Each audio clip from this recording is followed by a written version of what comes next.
یہ جو مسئلہ ہے نا کہ جی آپ ایک پولیٹیکل پارٹی کا جو موقف ہے اس کو کیوں سپورٹ کر رہے ہیں، بطور ایک صحافی یہ ہماری ایک انٹرنل ڈیبیٹ ہے کہ آپ کو ریڈ لائن کتنی کراس کرنی ہے کتنی نہیں کرنی، لیکن اگر آپ کر بھی رہے ہیں اور آپ کی آواز دبائی جاتی ہے تو یہ ناقابل قبول ہے، یہ آرٹیکل 19 کی خلاف ورزی ہے۔ ہمارے دوست جناب شعیب شاہین صاحب نے بڑی زبردست باتیں کی ہیں، انہوں نے لائرز موومنٹ یاد دلائی ہمیں 2007 میں جب پابندیاں تھیں اور ہم سڑکوں پہ پروگرام کرتے تھے اور عمران خان صاحب بھی آتے تھے اور مسلم لیگ نون کے لوگ بھی آتے تھے اور بھی سارے لوگ آتے تھے، لیکن ہمارا یہ خیال تھا کہ لائرز موومنٹ جو ہے اس کے نتیجے میں پاکستان میں جو قانون کی بالادستی کا جو تصور ہے یہ تصور جو ہے یہ مضبوط ہوگا، لیکن یہ تصور جو ہے یہ مضبوط نہیں ہوا۔ یہ میں بڑی بدقسمتی سے یہ بات کروں گا، جو فروٹ ہے نا، جو پھل ہے اسٹرگل کا وہ نہیں ملا، اور اسی لیے پھر اس کے بعد ہمیں خود عدالتوں میں جا کے اور کہنا پڑا کہ یہ جو ہمارے میڈیا میں جو کچھ ہو رہا ہے اس کو بند کریں۔ میں نے 2012 میں سپریم کورٹ میں پٹیشن فائل کی کہ یہ جو انفارمیشن منسٹری کا سیکرٹ فنڈ ہے اس کو آپ بند کریں، کیونکہ یہ جو سیکرٹ فنڈ ہے اس سے صحافیوں کو رشوت تقسیم کی جاتی ہے۔ اس وقت پیپلز پارٹی کی گورنمنٹ تھی، انفارچونیٹلی پیپلز پارٹی کی گورنمنٹ نے بڑی مخالفت کی ہماری، لیکن ہم نے کہا کہ یہ غلط بات ہے، اور اس کے بعد پھر بہت سے اور ایشوز تھے جس کے بعد ہم میں غداری کے الزامات لگنے شروع ہو گئے، حملے ہو گئے۔ تو آج آپ کو بھی غدار کہا جا رہا ہے، آپ کو بھی غداری کے مقدمات میں ملوث کرنے کی دھمکیاں دی جا رہی ہیں۔ تو ہم نے تو بھائی ہمیشہ سے یہ جو غدار کا ٹیگ لگانے والے لوگ ہیں اور غداری کے سرٹیفکیٹ تقسیم کرنے والے لوگ ہیں، ہم نے تو ان کی ہمیشہ سے مخالفت کی ہے۔ اب آپ بھی اس کی زد میں آ رہے ہیں تو ویلکم ٹو دا ٹریٹرز کلب، ہم آپ کو خوش آمدید کہتے ہیں غداروں کے کلب میں۔ اس کی وجہ یہ ہے کہ میں ذاتی طور پہ ہمیشہ یہ کہتا ہوں کہ اگر کوئی مجھے غدار کہتا ہے تو 100 دفعہ کہے کہ میرے لیے فخر کی بات ہے۔ ہاں، اگر کوئی آپ کو پیٹریوٹ کہتا ہے تو پھر آپ ذرا مشکوک ہیں، کیونکہ پھر پیپلز پارٹی پیٹریوٹ بنی تھی نا، پتہ نا آپ کو، تو مسلم لیگ کے اندر بھی جو گروپ بنے تھے قائد اعظم کے نام پہ، پتہ ہے نا آپ کو کس طرح بنتے ہیں، برا نہ بنائیے گا سرور خان صاحب۔ تو اس لیے اگر آپ کو کوئی پیٹریوٹ کہتا ہے تو پھر آپ مشکوک ہو جاتے ہیں۔ ہاں، کوئی غدار کہتا ہے اس کا مطلب ہے کہ یار یہ بندہ جو ہے نا یہ اس راستے پہ چل رہا ہے جس پہ فاطمہ جناح چلی تھی۔ سب سے پہلے اس ملک میں مادر ملت محترمہ فاطمہ جناح کو جنرل ایوب خان نے کہا یہ انڈین ایجنٹ ہے، اور کہا کہ یہ غدار ہے۔ اس لیے آج کے پاکستان میں جب کسی سیاستدان کو غدار کہا جاتا ہے تو میں سمجھتا ہوں کہ اسے اس پہ اعتراض نہیں کرنا چاہیے، خوشی کے ساتھ کہیں کہ ہاں میں غدار ہوں، آؤ مجھے گرفتار کرو، آؤ میرے پہ مقدمہ چلاؤ۔ لیکن اگر کوئی فوجی ڈکٹیٹر جو ہے اس پہ آرٹیکل 6 کو ایبروگیٹ کرنے کا الزام ہے تو اس پہ مقدمہ ضرور چلنا چاہیے، اس کو کنوکٹ کیا گیا تو اس کو سزا بھی ملنی چاہیے۔ تو یہ شعیب شاہین صاحب جو ہیں یہ میری اس بات سے اتفاق کریں گے، انہوں نے بڑے خوبصورت طریقے سے آپ کو ڈیفائن کر دیا ہے کہ آئین کی خلاف ورزی ایک اور چیز ہے اور آئین کو ایبروگیٹ کرنا ایک اور چیز ہے۔ تو آئین کی خلاف ورزی پر آپ ایک مقدمہ چلا سکتے ہیں کہ بھئی تم نے ٹریفک سگنل توڑا ہے، تمہیں جرمانہ کرتے ہیں، لیکن ٹریفک سگنل توڑنے پہ آپ کہیں کہ تم غدار ہو، تم نے آئین ایبروگیٹ کیا ہے، تو یہ بات جو ہے یہ ناقابل قبول ہے۔ اس لیے پولیٹیکل گورنمنٹ کو فوجی ڈکٹیٹروں کے راستے پہ بالکل بھی نہیں چلنا چاہیے۔ اب یہ جس پی ایف یو جے کے سیمینار پہ آپ آئے ہیں، یہ وہ پی ایف یو جے ہے جس نے ہر مشکل وقت میں جب بھی آزادی صحافت پہ کوئی برا وقت آیا تو اس پی ایف یو جے نے اس پہ سڑکوں پہ بھی لڑائی لڑی اور عدالتوں میں بھی لڑائی لڑی۔ تو اس لیے میں آج کیونکہ عمران خان صاحب ہیں، تحریک انصاف کے بہت سے لیڈر یہاں پہ بیٹھے ہوئے ہیں، تو آپ کو فوڈ فار تھاٹ دینا چاہتا ہوں کہ آپ ذرا سوچیں کہ جب آپ حکومت میں آتے ہیں تو کیا وجہ ہوتی ہے کہ یہ پی ایف یو جے جو آج آپ کی ہوسٹ ہے یہ آپ کی حکومت کے اقدامات کے خلاف عدالتوں میں چلی جاتی ہے۔ جیسا کہ آپ کو ہمارے دوست بتا رہے تھے کہ پیکا لا جو ہے یہ جب 2016 میں آیا تو مسلم لیگ نون کی حکومت تھی، اور اس وقت جب ہم نے اس لا کی مخالفت کی پیکا کی تو ہمیں کہا گیا کہ یہ آپ کے پیچھے ڈالر بول رہے ہیں، یاد ہے نا آپ کو؟ وہ ایک منسٹر ہوتی تھی ان کی، انہوں نے کہا آپ کے پیچھے ڈالر بولتے ہیں۔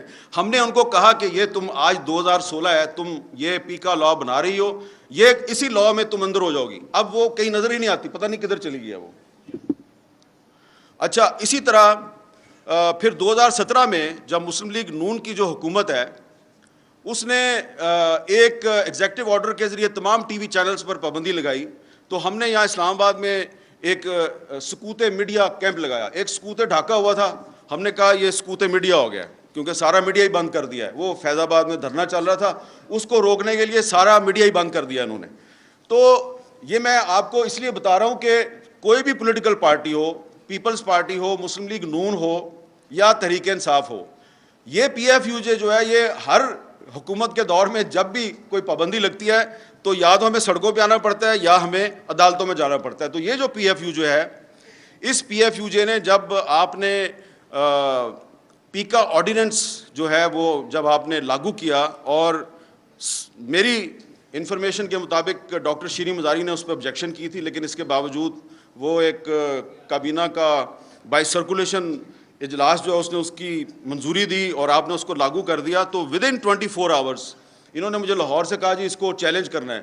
یہ جمیل مرزا صاحب آگے میرے پاس، اگلے دن ہم نے بہت جلدی میں ایک پٹیشن تیار کی، اس میں آرگومنٹس بھی صحیح طرح نہیں لکھے، بس کر کے صبح جا کر 9 بجے عدالت میں ہم نے اس کو داخل کروایا. اور اس دن جسٹس اطہر من اللہ صاحب کا اللہ بھلا کرے کہ انہوں نے اس کا جو سب سے خطرناک اس کی جو کلاز تھی اس کو انہوں نے سسپینڈ کر دیا. اگر وہ سیکشن 22 اگر وہ اس دن سسپینڈ نہ کرتے تو آج یہ آپ یہاں پہ جو سیمینار کر کے کوئی چلا جائے گا، کوئی پتہ نہیں شاید جا سکے یا نہ جا سکے، کہیں کہاں پھنس جائے. لیکن یہ ہے کہ یہ شعیب شاہین صاحب تو پچھلے سیمینار میں بھی تقریر کر کے ابھی تک آپ صحیح سلامت پھر رہے ہیں. اگر وہ اطہر من اللہ صاحب اس سیکشن کو سسپینڈ نہ کرتے تو یہ بات کرنا آج یہاں پہ بڑا مشکل ہو جاتا. اس لیے یہ بات بالکل صحیح کی جا رہی ہے کہ ملٹری ڈکٹیٹر کے دور میں اور آج کے دور میں جو فرق ہے وہ یہ ہے کہ ملٹری ڈکٹیٹر کے دور میں آپ کو پتہ ہوتا ہے کہ آپ کا دشمن کون ہے. یہ سویلین گورنمنٹ کے دور میں جو ایک آمرانہ قسم کے اقدامات لگتے ہیں تو وہ سامنے نہیں آتے، پتہ نہیں چلتا کون کیا کر رہا ہے. اسی طرح جو ایک تو پیکا آرڈیننس جو ہے، پیکا لا، یہ آزادی صحافت کے راستے کی بہت بڑی رکاوٹ ہے. ایک اور قانون ہے جو انگریز نے ہم پہ مسلط کیا تھا، 124A بغاوت کا مقدمہ. اور یہ 124A جو ہے یہ ٹریجڈی ہے بہت بڑی پورے سب کانٹیننٹ کی، کہ ایک کشمیری جرنلسٹ ہے فہد شاہ، سری نگر میں اس کو جیل میں ڈالا ہوا ہے 124A کے تحت. اس پہ 124A لگائی ہے انڈین گورنمنٹ نے.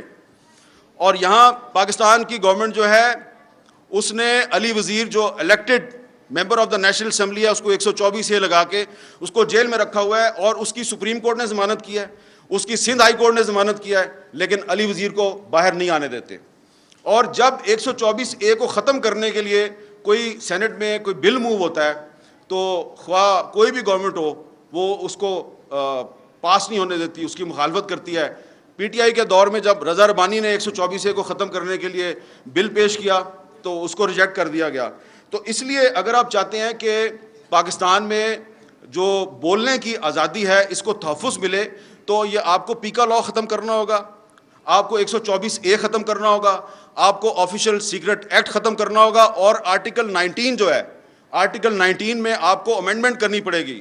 آرٹیکل 19 میں امینڈمنٹ اس لیے کرنی پڑے گی کہ آرٹیکل 19 میں کچھ ایسی شرائط ہیں کہ آپ کی جو بولنے کی آزادی ہے اس پر پابندی ہے.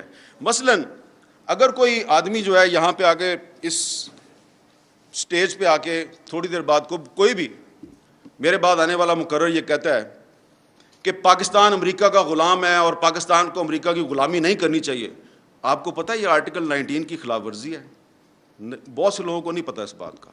یہ آرٹیکل 19 کی خلاف ورزی ہے کیونکہ آرٹیکل 19 میں انہوں نے ایک چھوٹے سے کچھ الفاظ شامل کیے ہوئے ہیں کہ آپ کسی دوست ملک کے خلاف بات نہیں کر سکتے. تو اب دوست ملک کون ہے بھائی؟ اس کی کیا ڈیفینیشن ہے؟ تو آپ نے اگر مجھے گرفتار کرنا ہے، ابھی میں کہہ دوں کہ امریکہ کی غلامی نامنظور، تو یہ آپ آرٹیکل 19 کے تحت مجھے گرفتار کر سکتے ہیں. تو جو میثاق صحافت ہے اس میں سب سے اہم چیز یہ ہونی چاہیے کہ یہ جو آرٹیکل 19 میں آپ نے کولونیل مائنڈ سیٹ کو انجیکٹ کیا ہوا ہے، اس کولونیل مائنڈ سیٹ کو آرٹیکل 19 میں سے نکالیں. یہ آپ کی میثاق صحافت کے لیے بہت ضروری ہے. اس پہ جو تمام پولیٹیکل پارٹیز ہیں ان کو رول پلے کرنا چاہیے، اپنے پولیٹیکل ایشوز پہ لڑائیاں ضرور کریں لیکن یہ جو ایشوز ہیں اس پہ آپ کو ایک موقف رکھنا چاہیے. اور دوسری بات کہ جب پیپلز پارٹی کی گورنمنٹ تھی تو سلیم شہزاد کو اغوا کر کے قتل کر دیا گیا. ثاقب نثار صاحب کی سربراہی میں ایک کمیشن بنا. اس کمیشن کے سامنے میں نے بھی جا کے وٹنس کے طور پہ کچھ حقائق پیش کیے, اور بھی لوگ آئے. وہ بعد میں ثاقب نثار صاحب کہتے ہیں یار آپ لوگ جو ہے وہ مجھے مروانا چاہتے ہیں. میں نے کہا جی مروانا نہیں چاہتے, ہم چاہتے ہیں ہمیں انصاف دے دیں. ہمارا ساتھی جو ہے اس کو قتل کر دیا ہے اغوا کر کے. کو آپ کو پتہ ہے یہ تو بڑا مشکل ہے. پھر اس کے بعد جناب مسلم لیگ نون کی حکومت آ گئی, ان کے دور میں بھی یہی کام چلتا رہا. پھر پاکستان تحریک انصاف کی حکومت ہے, اس کے دور میں بھی یہی کام چلتا رہا. اب ادھر جب اسلام آباد میں اسد طور پہ گھر میں گھس کے اس پہ تشدد ہوتا تھا, یا مطیع اللہ جان کو اغوا کیا جاتا تھا, یا ابصار عالم کو گولی ماری جاتی تھی, ہم جب اس پہ احتجاج کرتے تھے تو ہمارے جو کچھ دوست ہیں حکومت کے وہ کہتے تھے یار وہ سندھ میں بھی تو عزیز میمن قتل ہو گیا, وہ وہاں پہ بھی تو اجے لالوانی قتل ہو گیا. ہم کہتے تھے ہم اس کی بھی مذمت کرتے ہیں, جو اسلام آباد میں ہو رہا ہے اس کی بھی مذمت کرتے ہیں. تو آپ کو اسٹینڈ تو لیں, اسٹینڈ کسی نے نہیں لیا. لیکن I must pay tribute and my salute to doctor Shireen Mazari. Ultimately تو وہ ڈاکٹر شیریں مزاری نے بھی یہ کریڈٹ خان صاحب کو دے دینا ہے, لیکن انہوں نے کچھ ایشوز پہ سٹینڈ لیا. خاص طور پہ جو جرنلسٹ پروٹیکشن بل تھا, وہ تمام یہ جو پی ٹی آئی کے دور حکومت کی خامیاں ہیں, اس دور میں میرے بھی بہت سے انٹرویو بند ہوئے, میں نے بھی بڑے مظاہرے کیے, بڑی تنقید کی. لیکن جس طریقے سے 2.5 سال لگا کے انہوں نے جرنلسٹ پروٹیکشن بل جو ہے اس کو منظور کروایا. اور کبھی کبھی میں سنتا ہوں کہ آج کل پی ٹی آئی والے کہتے ہیں بڑے راز ہیں ہم سامنے لے آئیں گے. بھائی ہمارے پاس بھی بڑے راز ہیں, ہم بھی سامنے لے آئیں گے اور بتائیں گے کہ ڈاکٹر شیریں مزاری جو ہے اس کو جرنلسٹ پروٹیکشن بل کی وجہ سے کہاں کہاں پہ کون کون اس کو طلب کرواتا تھا, اس کو پیشیاں بھگتنی پڑتی تھی, کون اس کو کیا دھمکیاں دیتا تھا.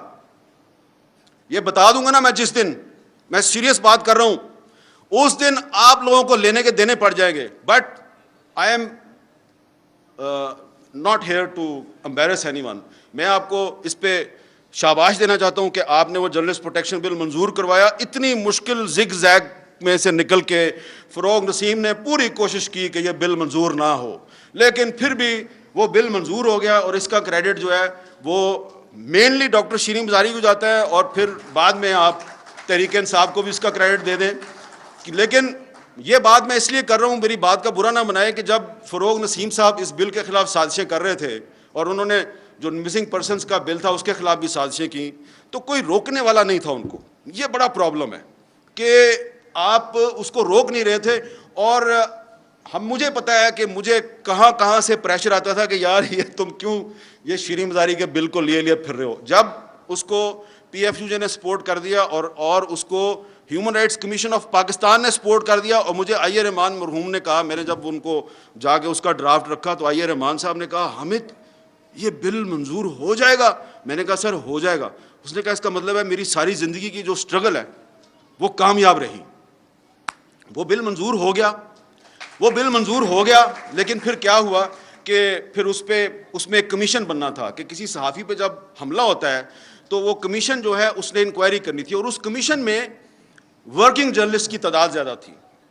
اب وہ کمیشن اگر وہ کمیشن آج ہوتا تو یہ جو بہت سے صحافی ہمارے سامنے بیٹھے ہیں جن پہ آج کل مقدمات درج ہو رہے ہیں اور ان کو ہراسمنٹ کا سامنا ہے, تو وہ کمیشن ان کی انکوائری کر رہا ہوتا. نہ وہ کمیشن بن سکا, نہ ہی اس کمیشن کا سربراہ جو ہے اس کی تقرری ہو سکی. لہٰذا یہ جو میثاق صحافت ہے اس میں ایک چیز یہ بھی شامل ہونی چاہیے کہ جو پچھلے دور میں جو جرنلسٹ پروٹیکشن بل بنایا گیا تھا, اس جرنلسٹ پروٹیکشن بل میں جو کمیشن ہے اس کو کمیشن کی تشکیل مکمل کی جائے, اس کا چیئرمین لایا جائے. کیونکہ اگر وہ کمیشن نہیں بنے گا تو اس کا مطلب ہے کہ جرنلسٹ پروٹیکشن بل جو ہے وہ صرف ایک ڈاکومنٹ ہے اور اس کی کوئی پریکٹیکل حیثیت نہیں ہے. وہ بل جو ہے وہ ضرور بننا چاہیے, اور اگر وہ بل نہیں بنتا تو اس کا مطلب ہے کہ پھر یہ جو اس وقت حکومت ہے یہ آزادی صحافت جو ہے اس میں اتنی سنسیئر نہیں ہے جتنے کے دعوے کیے جا رہے ہیں. تو میں نے کافی ساری باتیں کر لی ہیں, لیکن ایک بات میں آخر میں ضرور کروں گا کہ اسلام آباد ہائی کورٹ بار ایسوسی ایشن جو ہے اس نے پاکستان تحریک انصاف کے دور حکومت میں ایک آبزرویشن دی تھی تقریباً 5-6 مہینے پہلے, کہ لاپتہ افراد کا جو معاملہ ہے اس پر اب میڈیا میں بات کرنا بڑا مشکل ہو گیا ہے. وہ تو تھا تحریک انصاف کا دور حکومت, اب شہباز شریف صاحب کا دور حکومت ہے. اب انہوں نے ایک کمیٹی بھی بنا دی ہے, لیکن ابھی بھی ایسا لگ رہا ہے کہ لاپتہ افراد پہ بات کرنا کافی مشکل ہے. اور آپ لوگ اپنے جلسوں میں, اپنی تقریروں میں ہر ایشو کو چھیڑتے ہیں. مجھے لگتا ہے کہ آپ سوائے شیریں مزاری کے آپ لوگ اس ایشو کو اوائڈ کرتے ہیں. میں یہ نہیں چاہتا کہ شعیب شاہین کی طرح ڈائریکٹ آپ کو میں کہوں کہ پہ جاؤ, میں بالکل یہ نہیں کہوں گا کہ پہ جاؤ, لیکن یہ ایک ایشو ہے. اگر آپ پاکستان میں آئین اور قانون کی بالادستی چاہتے ہیں تو یہ جو انفورسڈ ڈس اپیرنسز کا مسئلہ ہے, لاپتہ افراد کا مسئلہ ہے, اس پر آپ کو سٹینڈ لینا پڑے گا. اور اس کا براہ راست تعلق جو ہے وہ آزادی اظہار کے ساتھ ہے, کیونکہ ہمارے بہت سے صحافی ساتھی جو ہیں ان کو اغوا کیا جاتا ہے, اٹھا لیا جاتا ہے صرف اسی چکر میں کہ آپ جو ہے ریڈ لائن کراس کرتے ہیں. اور پولیٹیکل ورکر جو ہے اس کو تو اٹھا کے غائب بھی کر دیا جاتا ہے. ہمارے کچھ ساتھی جو ہیں وہ جا کے پھر واپس آتے ہیں اور پھر وہ چپ ہو جاتے ہیں. تو اس لیے یہ جو لاپتہ افراد کا معاملہ ہے اس کا ہماری صحافت کے ساتھ اور فریڈم آف سپیچ کے ساتھ بہت گہرا تعلق ہے. اس لیے جب تک آپ اس پہ سٹینڈ نہیں لیں گے تو وہ لوگ جو سمجھتے ہیں کہ پاکستان میں آپ کو انسانی حقوق کی خلاف ورزیوں کے خلاف ایک سیسا پلائی ہوئی دیوار بننا چاہیے, وہ آپ کے ساتھ کھڑے نہیں ہوں گے, اور یہی آپ کا اصل ٹیسٹ کیس ہے. بہت بہت شکریہ.